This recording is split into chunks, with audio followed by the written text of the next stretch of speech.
Mateus e o Muiraquitã, Histórias da Amazônia. Sandra Aimone. Fundação Educar Pachoal. Mateus estava na maior alegria.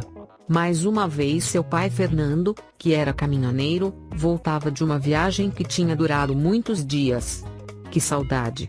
O menino e sua mãe Cida abraçavam e beijavam Fernando como se não o vissem havia anos. Calma, gente. Estou aqui inteirinho, e cheio de novidades para contar a vocês, dizia ele sorrindo. Aonde você foi, pai?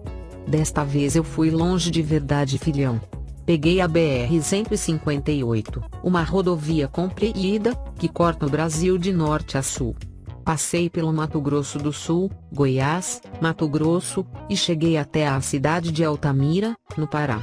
De lá peguei a Transamazônica e fui até a cidade de Humaitá, nas margens do rio Madeira, sul do Amazonas. E os índios? Viu muitos índios? Perguntou o menino. Fernando deu uma risada gostosa e respondeu: bom, índio tem bastante por lá. Mas quando a gente viaja na estrada, o que mais se vê é floresta e mais floresta que não acaba mais. Sabia que lá a mata é tão fechada que a luz do sol não consegue passar? É por isso que tem tantas aves e macacos, pois são bichos que conseguem chegar no topo das árvores. Porque os animais precisam do sol para viver. Não é? Caramba! Lá os macacos devem fazer muita ginástica para tomar um solzinho, né, pai? Admirou-se Mateus. E isso me lembra uma coisa triste, continuou o pai. Está havendo muito desmatamento na Amazônia. Uns derrubam a floresta para vender a madeira, outros para plantar, outros para criar gado. E eu já li que se a floresta amazônica acabar, as chuvas podem diminuir no mundo todo. Já pensaram no desastre que vai ser? Ao ouvir isso, Mateus ficou pensativo.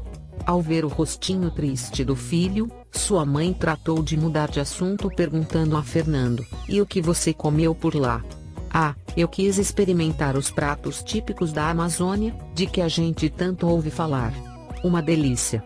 Em certas cidades a gente pode fazer uma boa refeição na rua mesmo, porque tem as vendedoras de tacacá, os fogareiros de munguzá, os tabuleiros de beijus. Também comi pirarucu com mandioca. Pira o quê? Tentou repetir o menino. Pirarucu. É um dos maiores peixes de água doce do mundo. Ele só existe nos rios da Amazônia, é parecido com o bacalhau. Como está em perigo de extinção, agora está sendo criado em cativeiro. Muito gostoso. E você não trouxe um pouco pra gente? Perguntou Mateus, já com água na boca. Não deu porque ia estragar. É muito longe daqui. Mas trouxe algumas receitas que nós podemos preparar depois. Vamos lá no caminhão buscar e... Ah, ia esquecendo. Tem uma surpresa pra você. O Bruto, que é como Fernando chamava seu caminhão, estava estacionado na frente da casa. Cida acompanhou o marido até lá, com Mateus saltitando à sua volta louco para saber qual era a surpresa. Fernando tirou do veículo um embrulho dizendo: pois é, dei carona a um artesão entre Uruará e Rurópolis, e ele levava um saco cheio destes brinquedos. Em agradecimento me deu um. Mateus abriu o embrulho e dele saiu um barquinho pintado de branco, preto e vermelho. Que bacana! Obrigado, pai. Ele é feito de tala de buriti, uma planta que nasce muito por lá. E é igualzinho aos barcos de recreio que navegam nos rios. Aliás, a Amazônia é um mundo sem fim de água. Tem mais rios que estradas. E não é qualquer riozinho não. Muitos são tão largos que a gente não consegue nem enxergar o outro lado. Depois de admirarem o barquinho, Cida ficou séria e disse ao marido: esqueceu que não se deve dar carona a desconhecidos. Você, como ótimo caminhoneiro que é, sabe que esta é uma regra de segurança da estrada. Desculpe, meu bem, você está certa. Geralmente não faço isso, mas às vezes decido confiar. Porque em certos lugares, não há nem linha de ônibus e as pessoas só conseguem viajar se for de carona. Mas me deixem contar mais. Em algumas cidades passei por feiras de artesanato indígena. Como são bonitos os objetos que eles fazem. Os índios Macuxi são especialistas em cestos de palha. Já os Kaxinawá têm a tradição da arte Kene. Que é isso? Quiseram saber mãe e filho. Eles pintam as cerâmicas, os tecidos e o próprio corpo com motivos inspirados nos desenhos da cobra jiboia e de outros bichos e plantas. Me contaram esta lenda. Um dia uma índia foi buscar água e a caminho do Igarapé, que é um riozinho que nasce na mata, ficou encantada com os desenhos do corpo de uma jiboia. Quando chegou perto da jovem, a cobra se transformou num lindo rapaz e prometeu ensiná-la a fazer aqueles desenhos, mas com uma condição: ela deveria transmitir tudo o que aprendesse para as outras mulheres. E dizem que só as mulheres da tribo sabem fazer esse trabalho. Mateus pediu: dá um tempinho, pai. Deixa eu chamar a Liloca. Ela adora histórias de índios. Liloca era a filha da vizinha e a melhor amiga de Mateus. Espere, meu filho, pediu Cida. Seu pai está cansado e com fome. Vamos almoçar primeiro, depois ele conta mais histórias. Mateus concordou. Depois do almoço chamou a amiga. Fernando então disse que ia contar a história mais bacana que tinha ouvido por lá, a lenda das Amazonas. Perto de um lago de águas verdes chamado Jaçuaruá, moravam as Índias Icamiabas, tribo de mulheres guerreiras que os europeus chamaram de Amazonas. Uma vez por ano, as Icamiabas realizavam a festa da lua, e convidavam os índios de uma aldeia próxima para participar. No final da festa, elas mergulhavam até o fundo do lago, onde pegavam um pouco de lodo verde e modelavam figuras de sapinhos, que logo endureciam em contato com o ar. Os sapinhos eram amuletos muito poderosos que elas davam de presente aos índios antes de se despedirem deles. Esses amuletos são chamados de muiraquitãs, e dizem que dão muita sorte e curam doenças. A história é a lenda, mas os muiraquitãs existem de verdade. Hoje em dia esses sapinhos verdes são encontrados em museus e os cientistas ainda discutem a respeito deles, sem saber direito de onde vieram. Liloca adorou a história. Ah, mas deixa eu contar mais, continuou Fernando todo animado.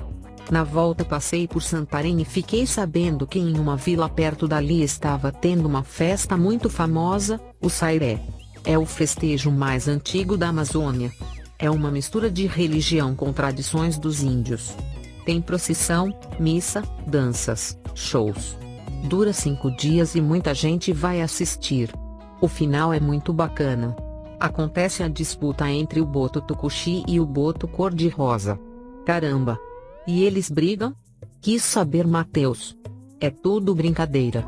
Essa festa acontece numa vila chamada Alter do Chão, que fica no lugar onde o rio Tapajós se encontra com o rio Amazonas. É incrível. O Amazonas tem águas escuras e o Tapajós é verde. E no encontro das águas as cores não se misturam. Uma coisa que só vendo. O rio é verde como o lago do Muiraquitã? Perguntou Liloca. Você acertou, exclamou Fernando. Nessa vila, o rio Tapajós forma um lago chamado Lago Verde. O povo do lugar garante que é o mesmo lago das Icamiabas.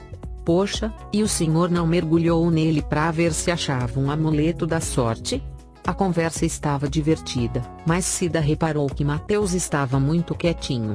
Colocou a mão sobre sua testa e disse: acho que você está com febre, meu filho.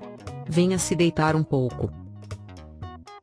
Fernando achou melhor deixar a conversa para o dia seguinte, e Liloca foi para casa pensando: como eu gostaria de ser a dona de um muiraquitã. Logo que amanheceu, Cida levou Mateus ao posto de saúde. Ele estava com uma gripe forte e sua mãe achou melhor deixá-lo de cama naquele dia. Depois do almoço, o menino sentiu sono e tirou um cochilo.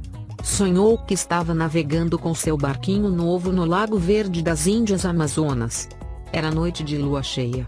O barco mais parecia uma arca de Noé, pois dentro dele havia também uma porção de bichos amazônicos. Onças, capivaras, bichos preguiça, antas, jacarés, araras, pirarucus, tucanos, tamanduás, macacos, insetos e até morceguinhos. Mateus perguntou: o que vocês estão fazendo no meu barco? Viemos pedir ajuda, respondeu o jacaré. Com tanto desmatamento, a floresta está ficando cada vez menor. Os homens fazem queimadas, plantações, criações de gado, e a mata vai desaparecendo dia após dia. Deste jeito vamos ficar sem casa e também vamos desaparecer. Você pode nos ajudar? Mateus ficou aflito porque não tinha ideia do que fazer. Então de repente, apareceu Liloca, que saltou para dentro da água e mergulhou até o fundo. Pouco depois voltou, trazendo na mão um pouco de lodo verde, que, rapidamente modelou na forma de um sapinho. Subiu novamente no barco e entregou o amuleto a Mateus, dizendo: "Este Muiraquitã vai trazer sorte para a floresta e para os bichos." Neste momento, Mateus acordou. O sonho ainda estava bem vivo, como se tivesse acontecido de verdade. Para sua surpresa, sentiu um objeto na mão.